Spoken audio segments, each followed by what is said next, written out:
got new merch, baby! No, I'm not wearing it. Put it on me though, put it on me. Pretend it's on me. Looks good.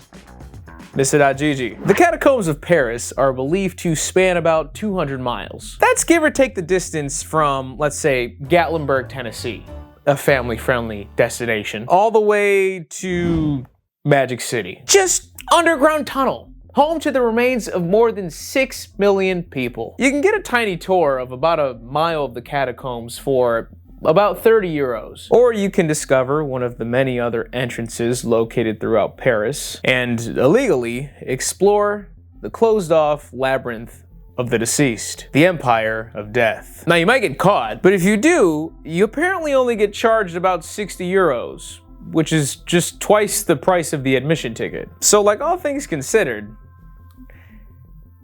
let's go to the fucking catacombs.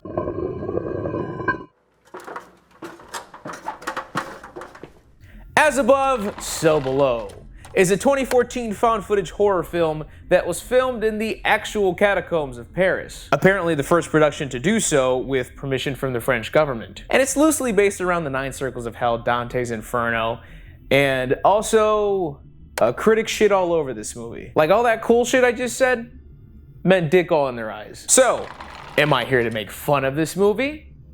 We don't discriminate, absolutely. But I actually wanted to talk about this movie for Halloween because I love it. I mean, a group of explorers lost in the dreary catacombs of Paris, slowly descending to a tangible purgatory? That's the coolest fucking thing of all time. So we're gonna talk about the movie, then we're gonna analyze it, but first let's get paid. My shower's on the 2nd floor, my soap is on another level. Dr. Squatch the sponsor with a deal that make you revel. Why'd you send me bars, dog? I already got several. I don't have common sense, cause they smell real special. I got birch, wood, breeze, meat musty, birch please. Here's some shots of bay rum, cause I know you thirsty. Yeah, my favorite's fresh falls, cause it leaves me fresh balls. But I can't show you B-roll of my fragrant beehole. Deal for the ages, never been done before. If you buy 3 soaps, you will get 3 soaps for free. That's a total savings of $28 off, so just $4 per bar for new customers only. Fresh Falls and Wood Barrel Bourbon are my favorites if you're curious, so use my link below to get yourself some new scents and newfound confidence. And thank you, Dr. Squatch, for sponsoring this video.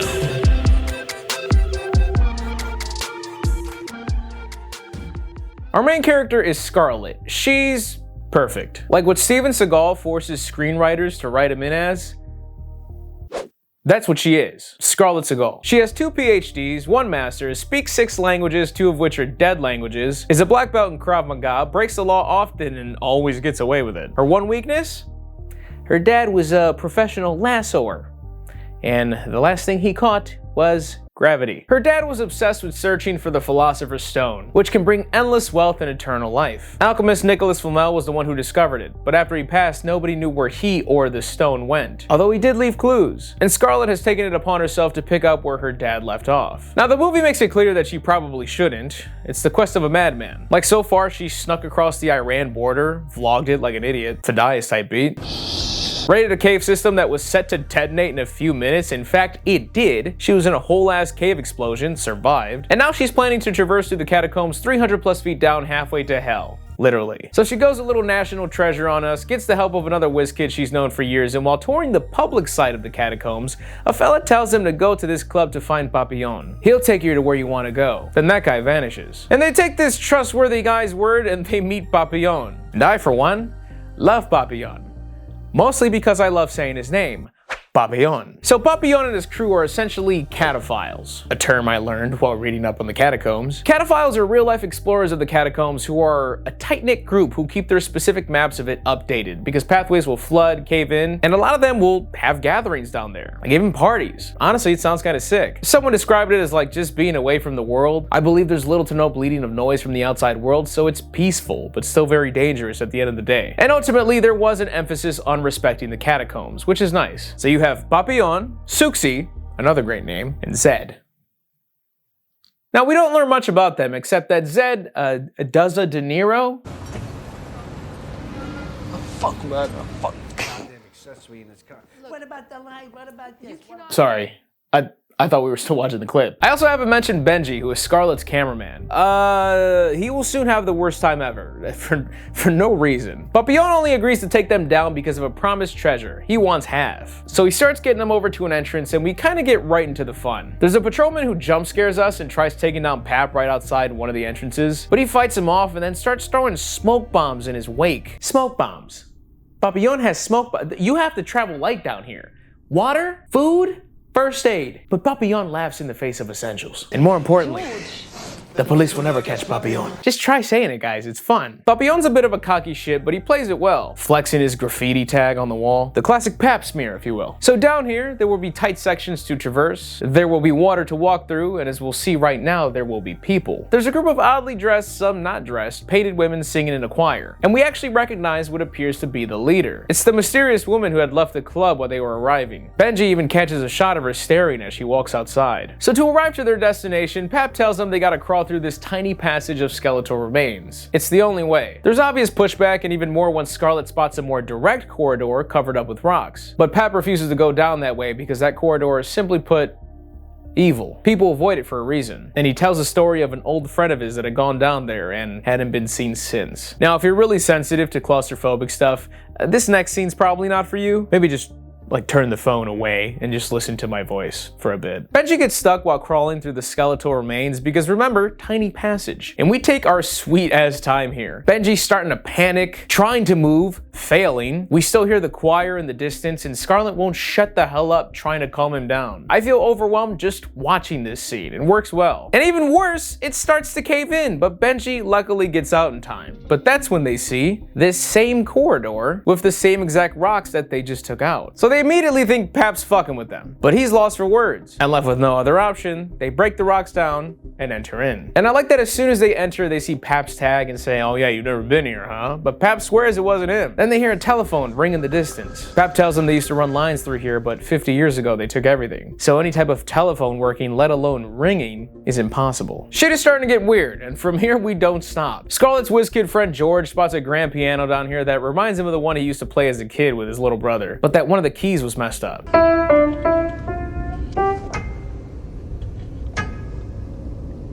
What's going on? I like that line delivery from George. So at this point, Pap is fully aware and makes it known, we shouldn't be down here. I'm trying to tell you. Scarlett, on the other hand, still obsessed on finding the stone, is not letting a ghost piano deter her. So she runs to follow the phone ringing, answers it, and it's a voice telling her, why wouldn't you talk to me? She hangs up, and that's when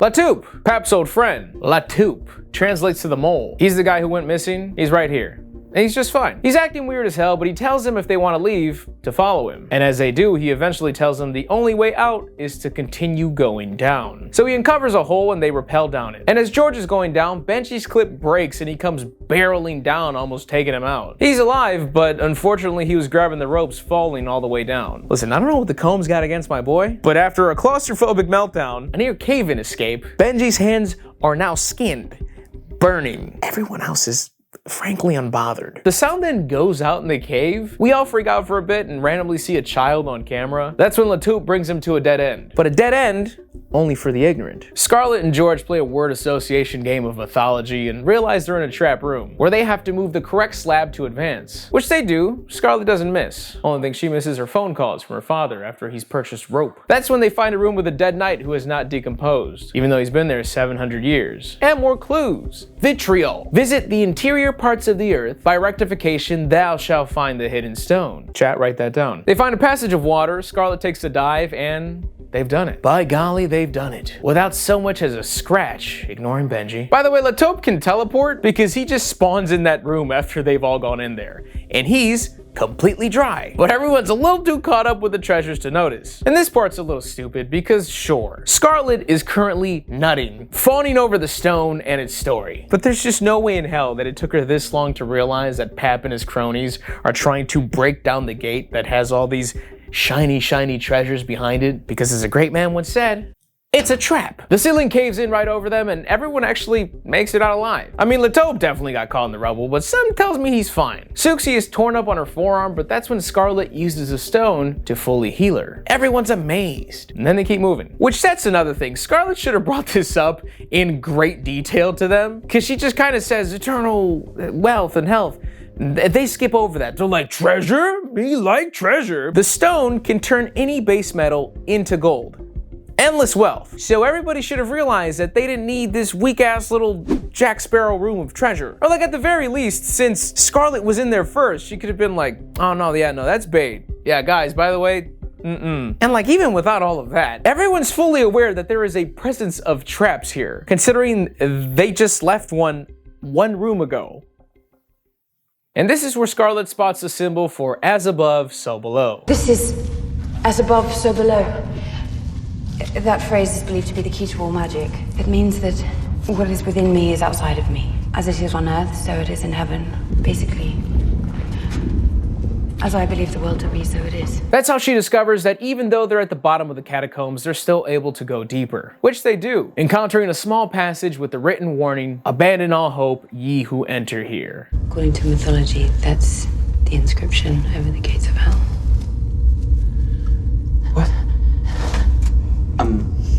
I'm not going in there. And even with some hesitation, they go through that passage and it leads to the treasure room that they were just in, but everything's flipped. So they work their way back through the water tunnel, and there's some really abrasive editing here that leads to the insinuation that there was a bit of a panic or something. I'll come back to that. But back in the room with the fallen knight who is now decomposed, they spot Latobe without a scratch. He freaks out as soon as a light hits him and he's a deer in headlights. Suxi slowly approaches him. This is probably a good idea. No need to get up, guys. This is fine. And as soon as she touches him, he chokeslams her and mushes her face into a corner. And Suxi's dead. Pep pleads for Scarlet to use the stone to save her, but Scarlet tells us that the stone cannot bring back the dead. And Scarlet drops the movie's famous catchphrase, "We have to keep moving." We have to keep moving. They say that a lot. They make it back to the trap room. Scarlet sees a noose but keeps moving. They arrive at the hole that they have to rappel down again to continue their descent. And you'd think after the first time they wouldn't have Benji go last. But let me see who's down here. Scar, George, Pap, Zed. Yeah, that leaves one option for the tail of the group. We see what I believe to be that same ominous Anne Hathaway from earlier lurk behind him until she jump scares him at the edge. And yeah, this game has fall damage. Benji's dead, and it's probably for the better. With his luck, he's probably gonna start getting attacked by bats or some shit. While they're crawling through some bones, George starts to freak out because he thinks he sees his little brother in the water below. His little brother drowned when he was younger, and it's like not the fondest memory. They hear some screaming through the corridors and see a whole ass car lit on fire with a fella sat in the back. And hey, that's the guy who told us to look for Papillon. Pap has a burn scar on his hand, by the way. We were shown it earlier. And he sees the car, says it wasn't his fault, and he's absorbed straight into nothing. And Papillon is no more. Except for this part. Just toes all out and everything. Just there. Available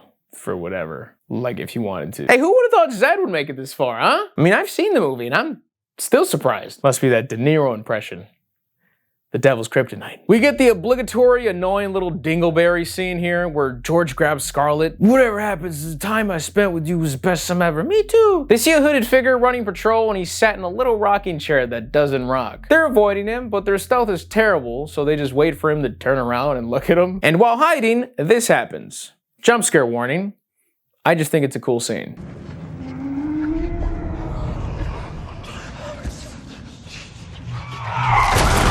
They bite George on the neck, but the gang are able to kick him off and drag George to safety. Scarlet pulls out the stone to stitch him back up, but the stone isn't working. That's when George, through choking on his own blood, says vitriol, which triggers Scarlet to realize, vitriol, by rectification, thou shalt find the hidden stone. This isn't the actual stone. This motherfucker was thinking of brain teasers while his lungs were filling up. So yeah, hidden stone, and she hasn't rectified anything. So to rectify it, she decides she has to go return the stone. And that's when she'll get the hidden one. So she's dropkicking the stone soldiers, climbs up the well, fights bloody hands in the water, sees someone hanging out, it's her dad. She's seen this before, but she takes off the cover and it's her. There's teeth on the floor biting at her. And she makes it back and returns the stone. Nothing happens, but she just happens to notice a mirror in the center of the wall. Yeah. The stone was the friends we made along the way. Now, essentially now that she's rectified the returning of the stone, the rest is on her. As above, so below, as I believe the world to be, So it is. So for example, she manipulates the bloody hands to retreat, but there is still one obstacle left. She sees a very bad CGI of her father roped up again. We actually see his face this time. Looks terrible. Really hates this movie. And she hugs him, apologizing for not picking up the phone when he called her before he called it quits. And that's when the apparition vanishes and she gets moving. She finds George, who's dead. I think he's dead, because I mean, he's been here a while and he's not moving anymore. But she grabs his wounds and kisses him, and he comes back to life. And they immediately start moving while being chased by some of the hooded men. I have questions, don't worry, but the movie's almost over. They find another hole that is deep as all hell. And Scarlet says they have to jump. They have to rectify themselves and then jump. So she questions George about his little brother. Why does he keep seeing him down here? And then he admits to her that he was meant to get help for him, but he got lost and his brother drowned waiting for him. He feels bad about it. Then she turns to Zed, and I just think this part's kind of funny. I have a child I've never seen. I know it's mine, but I deny it. So you're a deadbeat.